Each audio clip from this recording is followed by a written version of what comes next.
বিসমিল্লাহির রহমানির রহিম। সুপ্রিয় দর্শক, আমি মোহাম্মদ আবু হানিফ হাশেম, বাংলাদেশ প্রতিদিন পত্রিকা থেকে 18 অক্টোবর 2025। বর্তমান এইচএসসি পরীক্ষায় কেন এত পেল? উচ্চ মাধ্যমিক সার্টিফিকেট এইচএসসি বা ও সমমান পরীক্ষার ফল প্রকাশ করা হয়েছে গত বৃহস্পতিবার। প্রায় অর্ধেক 41% বেশি শিক্ষার্থী ফেল করেছেন। শুধু পাশের হার নয়, জিপিএ 5 পাওয়া শিক্ষার্থীর সংখ্যাও বিপুল পরিমাণে কমেছে। গত বছরের তুলনায় এবছর জিপিএ 5 কমেছে ৭৪,৮১৪। কেন এত ফেল বাড়লো আর কেনই বা এত জিপিএ 5 কমে গেল তা নিয়ে অধ্যক্ষদের সঙ্গে কথা বলেছেন আক্তারুজ্জামান। শিরোনামগুলো হচ্ছে: অতিরিক্ত নম্বর দিয়ে পাস বেশি দেখানো হতো, অধ্যক্ষ এ কে এম ইলিয়াস। প্রভাব পড়েছে মূল্যায়ন পদ্ধতির পরিবর্তনে, অধ্যক্ষ মাজেদা বেগম। বেশি মানসম্মত করতে গিয়ে প্রশ্ন কঠিন ছিল, অধ্যক্ষ মাহবুবুর রহমান। যাই হোক, অধ্যক্ষ এ কে এম ইলিয়াস বলেছেন, ঢাকা কলেজের অধ্যাপক এ কে এম ইলিয়াস বলেছেন, এইচএসসির এবছরের ফলাফলকে বিপর্যয় বলা যাবে না। এর আগে অতিরিক্ত নম্বর দিয়ে ফলাফল পুলিয়ে ফাঁপিয়ে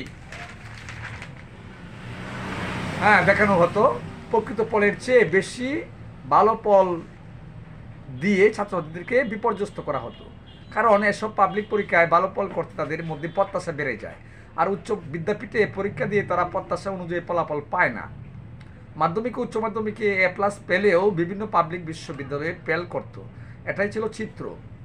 বর্তমানে লেখাপড়ার মান অনুযায়ী ফল পাচ্ছে বলে মনে করি। লেখাপড়ার মান বাড়াতে শিক্ষার্থীদের শ্রেণীকক্ষে পেরাতে হবে। আশা করছি এবার এইচএসসিতে ভালো ফল করা ছাত্রছাত্রীরা বিশ্ববিদ্যালয়ে ভর্তি পরীক্ষায় ফেল করবে না। গতকাল বাংলাদেশ প্রতিদিনের সঙ্গে আলাপকালে এসব কথা বলেন তিনি।